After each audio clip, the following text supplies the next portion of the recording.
warahmatullahi wabarakatuh. Apa kabar semuanya hari ini? Kita jumpa lagi. Kita akan melanjutkan pembelajaran dari yang sebelumnya ya.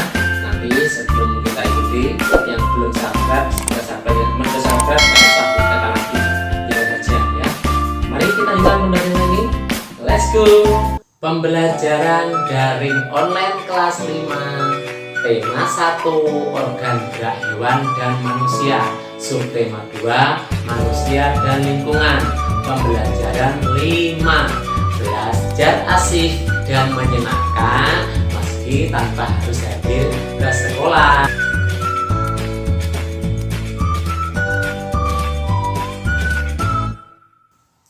Ayo mengamati. Nah, di situ ada gambar Pak Tani atau Pak Tani sedang menyangkut di sawah ya. Karena amati gambar tersebut. Nah, itu ada bunyi mengatakan, wah hebat sekali Pak Bejo itu, sudah tua tapi masih kuat mencangkul.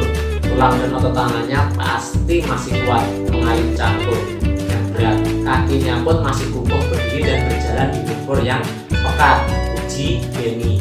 Betul sekali Beni, Pak Bejo sudah terbiasa melakukan hal tersebut. Sejak remaja, dia pun melakukannya sebatas dengan kekuatannya dan kemampuannya. Dia tidak pernah memaksakan untuk melakukan kegiatan yang di luar batas. Jika kita paksa, bisa-bisa tangan atau kaki kita bisa cedera, jawab Pak Anto. Jadi ada di gambar itu namanya Pak Bejo ya. Pak Tani yang mencangkul itu namanya Pak Bejo. Dia sudah sejak muda, ternyata katanya Pak Anto itu sudah biasa mencangkul. Nah, itu berkaitan dengan otot. Nah, otot memiliki peran penting dalam setiap gerak manusia, sama halnya dengan tulang. Otot merupakan organ gerak aktif manusia dan hewan. Coba kamu amati aktivitas sehari-harimu pada saat memegang sebuah benda dengan organ tubuhmu yang paling berperan adalah otot ya. Otot manusia. Tahukah kamu apa itu otot manusia?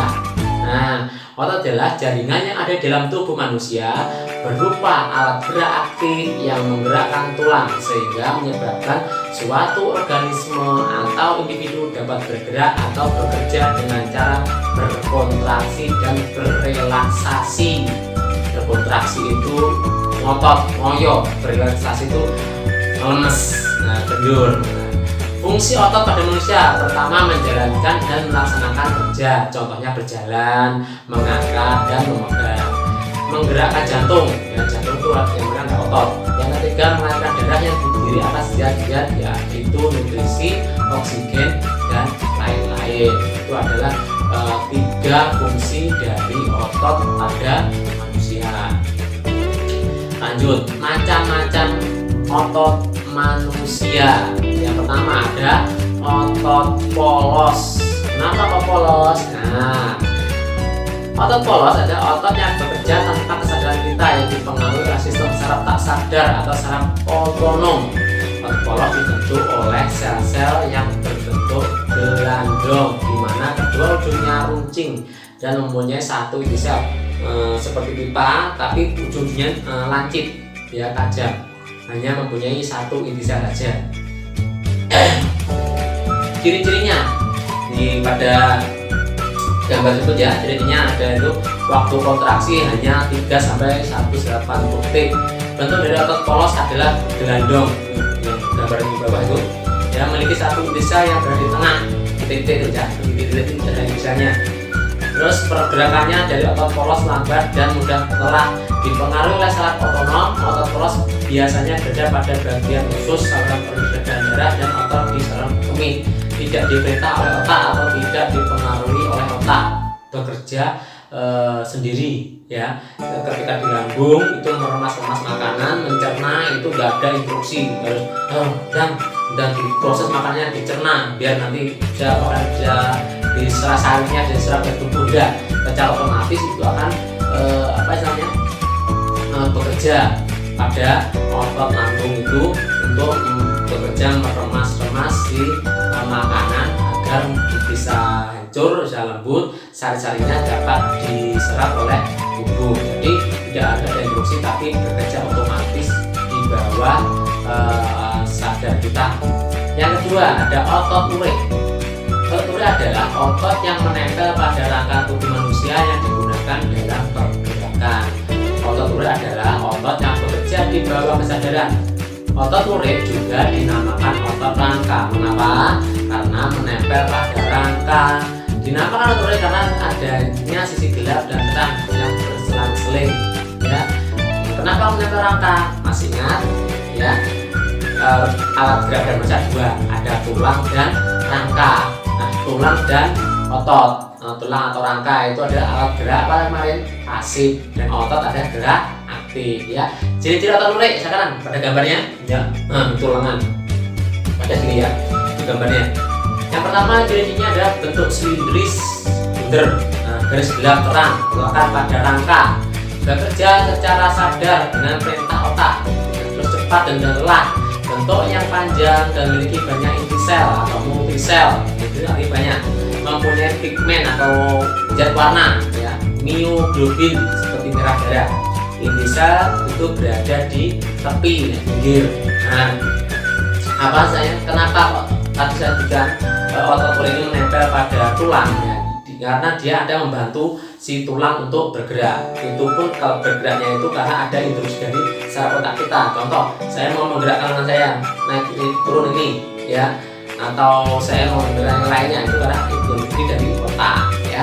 Yang ketiga ada otot jantung. Nah, otot jantung adalah otot yang bekerja secara terus-menerus tanpa istirahat atau berhenti meskipun kita sedang tidur, itu tetap bekerja otot jantung, ya. Otot jantung merupakan perpaduan antara otot lurik dan otot polos karena adanya persamaan yang ada pada otot jantung, misalnya memiliki sisi gelap terang dan sisa yang berada di tengah. Otot jantung juga berfungsi dalam memompa darah ke seluruh tubuh. Otot jantung bekerja di bawah kesadaran manusia. Saraf yang mengatur jantung adalah saraf simpatik dan parasimpatik. Pak, tadi katanya otot polos juga di bawah sadar, berarti sama? Oh, tidak. Kalau tadi otot polos bekerja di bawah sadar, tapi ketika ada rangsangan di situ, contohnya pada lambung kan ada makanan itu baru bekerja. Kalau yang otot jantung enggak, meskipun enggak ada, tetap dia bekerja terus, ya. Gambarnya seperti itu, ada cabang-cabangnya. Ciri-cirinya adalah berbentuk silindris, bunder, bodoh, memiliki percabangan, ya, nih cabang-cabangnya itu kayak-kayak. Nah, itu terletak pada jantung, namanya juga otot jantung, berarti terletak jantung. Memiliki satu inti sel yang berada di tengah, ya, bekerja tanpa kesadaran, tanpa ada perintah, terus menerus dan tidak membutuhkan istirahat. Jadi ketika kita istirahat tidur atau meskipun apa istilahnya kita duduk, itu tetap bekerja, menggerakkan jantung, itu memompa darah dari jantung ke seluruh tubuh. Jadi nggak harus ada instruksi dari otak kita untuk ayo otot jantung bekerja, jantung bergerak, nggak ada, itu otomatis kalau pada otot jantung, ya. Kembali lagi, menemukan ide pokok paragraf. Kalimat utamanya ada pada kalimat ke-1, yaitu otot-otot dalam tubuh dan seterusnya sampai titik. Nah, dari kalimat utama tersebut, kita bisa tarik sebuah ide pokok. Ide pokoknya adalah dari beberapa fungsi otot, ya. Fungsi utama otot adalah untuk bergerak. Jadi ide pokok itu bisa diambilkan dari keseluruhan kalimat utama atau penggalan atau inti dari kalimat utama. Lanjut paragraf kedua, ya. Paragraf kedua, kira-kira yang mana? Ya, betul, pada kalimat pertama juga, yaitu otot dalam tubuh manusia, ya, dalam gerakan-gerakan yang disengaja. Itu adalah kalimat utamanya. Sedangkan pokok pikiran atau ide pokoknya itu otot berperan dalam gerakan-gerakan yang disengaja, ya. Ingat, bisa diambilkan dari keseluruhan kalimat utama atau beberapa inti dari kalimat utama. Lanjut ke paragraf ketiga.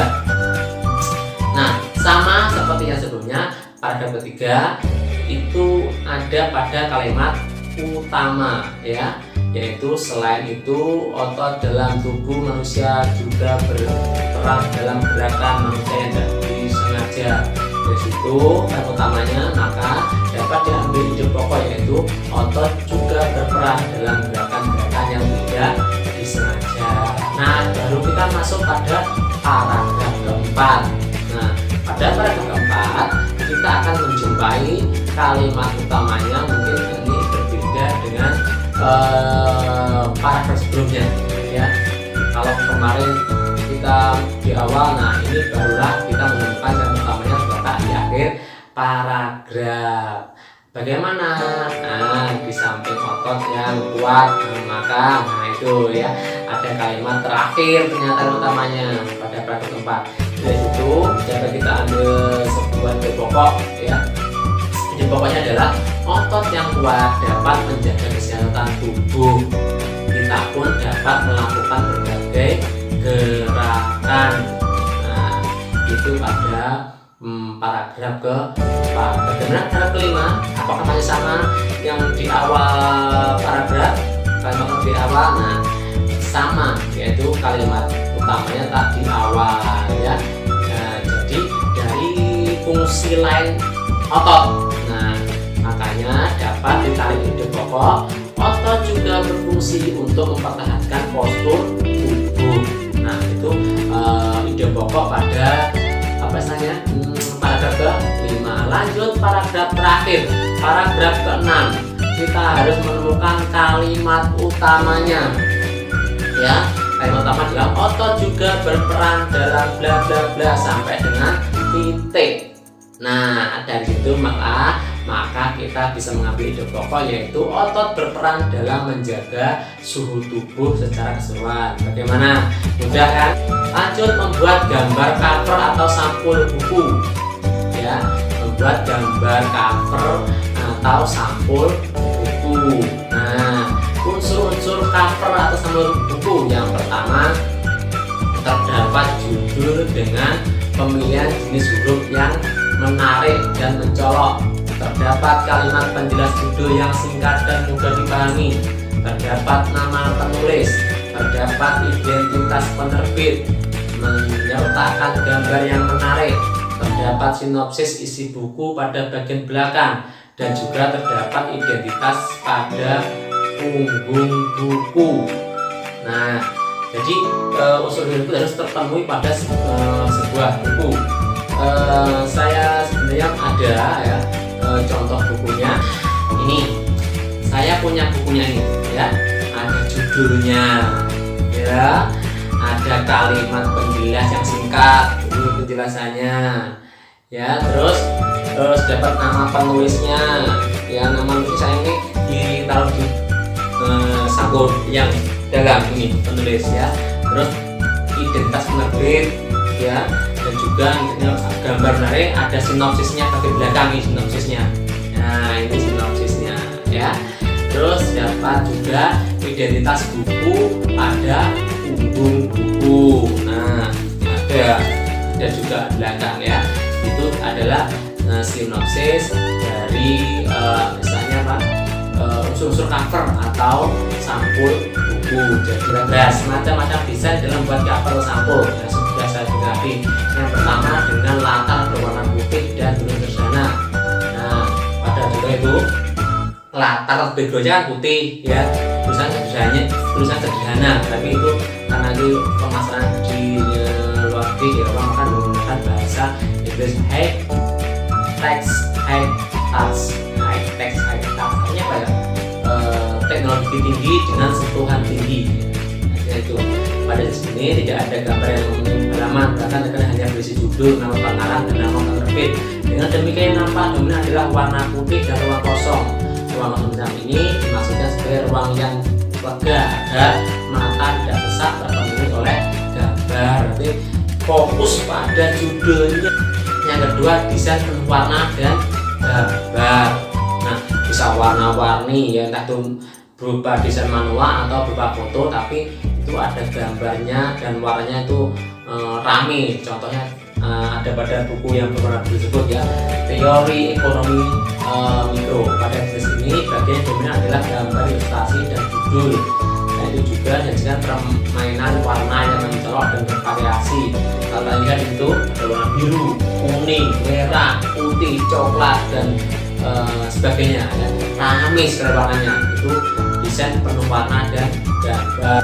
Terakhir, ayo merangkum. Nah, apa yang sudah kita pelajari kali ini ya? Ingat, kali ini kita Apa aja diantaranya?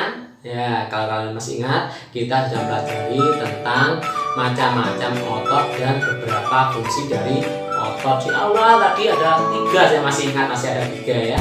Yang kedua, kita pelajari tentang menemukan ide pokok pada paragraf. Kalian belajar yang menemukan ide pokok pada paragraf. Ada 6 paragraf, kita cari ide pokoknya, ketemu tadi ya. Lanjutnya kita ya tadi juga belajar tentang unsur-unsur dan jenis cover atau sampul buku, barusan saja kita bahas. Nah, agar kalian lebih matang lagi, lebih paham lagi materi, nah kalian bisa mengerjakan PKS latihan pembelajaran 5 pada halaman 58. Tidak usah dikumpulkan ya, nggak usah difoto di depan, nggak usah ya. Ingat, nggak usah dikumpulkan. Saya tunggu sarannya. Pembelajaran hari ini cukup sekian dulu. Kita akan lanjutkan pada pertemuan selanjutnya ya. Semangat terus dalam belajar, tetap berolahraga, ingat sholat duhanya tetap dijaga ya, jangan sampai ditinggalkan. Kita jumpa lagi pada pertemuan selanjutnya ya. Terima kasih. Nah, demikian tadi pembelajaran hari ini. Semoga dapat bermanfaat dan kamu semua dapat memahami pembelajaran kali ini. Sekian dulu dari saya, terima kasih. Wassalamualaikum warahmatullahi wabarakatuh.